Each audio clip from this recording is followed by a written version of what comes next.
یسوع مسیح کے پرفضل اور جلالی نام میں آپ سب کو سلام۔ ہمارے لیے آج کے مرکز کی انجیل اس کا پہلا باب پہلی آیت سے۔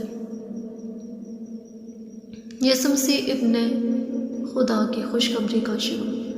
آیت نمبر 2۔ جیسے جسایہ نبی کی کتاب میں لکھا ہے کہ دیکھ میں اپنے پیغمبر تیرے آگے بھیجتا ہوں جو تیری راہ تیار کرے گا۔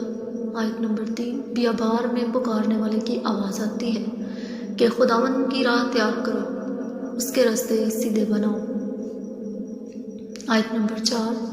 یوحنا آیا اور بپتسمہ دیتا اور گناہوں کی معافی کے لیے توبہ کے بپتسمے کی منادی کرتا تھا۔ آیت نمبر 5۔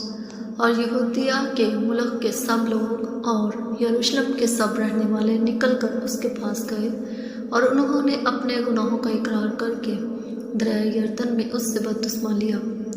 آیت نمبر 6۔ اور یوحنا اونٹ کے بالوں کا لباس پہنے اور چمڑے کا پٹکا اپنی کمر سے باندھے رہتا اور ٹریڈیاں اور جنگلی شہد کھاتا تھا۔ آیت نمبر 7۔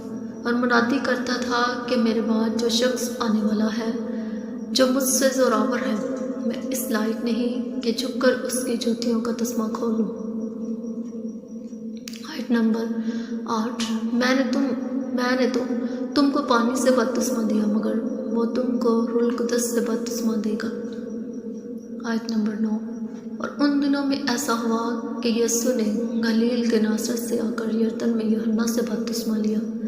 آیت نمبر 10۔ اور جب وہ پانی سے نکل کر اوپر آیا تو فی الفور اس نے آسمان کو پھٹتے اور روح کو کبوتر کی مانند اپنے اوپر اترتے دیکھا۔ آیت نمبر 11۔ اور آسمان سے آواز آئی کہ تو میرا پیارا بیٹا ہے، تجھ سے میں خوش ہوں۔ آیت نمبر 12۔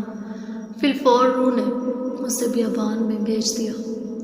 آیت نمبر 13۔ اور وہ بیابان میں 40 دن تک شیطان سے آزمایا گیا اور جنگلی جانوروں کے ساتھ رہنے لگا اور فرشتے اس کی خدمت کرتے رہے۔